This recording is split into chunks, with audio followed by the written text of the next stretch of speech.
எப்பொழுதுமே நான் வெளிய போறேன் அப்படின்னா, கோல்டு கடைய தாண்டி தான் போவேன். அப்போ வந்து வெளியில வந்துட்டு ரேட் மென்ஷன் பண்ணியிருப்பாங்க. எப்பொழுதுமே நான் அந்த சைடு போறப்போ, கோல்டு ரேட் ஏறி இருக்கா, இறங்கி இருக்கான்னு எப்பயுமே பார்க்குறது என்னோட வழக்கம். அதே மாரி முந்தா நாள் நான் வந்துட்டு சும்மா போயிருந்தேன் அந்த பக்கம். அப்போ வந்துட்டு ரேட்ட நான் செக் பண்ணி பார்த்தப்போ, 6880 சம்திங் இருந்தது.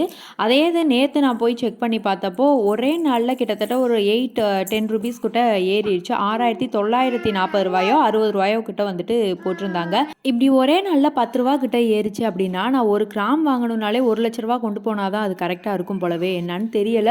இப்போலாம் விலைவாசிங்கிறது கோல்டுல மட்டும் ஏறல. பால் பாக்கெட் வாங்க போனாலும் சரி, ஒரு சின்ன குண்டூசி வாங்க போனாலும் சரி, அவ்ளோ ரேட்டு ஏறி இருக்குது.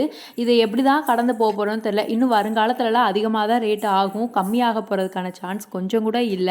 மிடில் கிளாஸ் ஃபேமிலியான அவங்கனாலயே வாங்க முடியலங்கிறப்போ, ஏழை பாலப்பட்ட நம்மலாம் எப்படி வாங்க போறோம்னே எனக்கு தெரியல. சரி அதெல்லாம் விடுங்க. விலைவாசி ஒரே ஒரு விஷயத்துல மட்டும் உயரவே இல்ல. அது எதுன்னு தெரிஞ்சா கண்டிப்பா கமெண்ட்ல சொல்லிட்டு போங்க.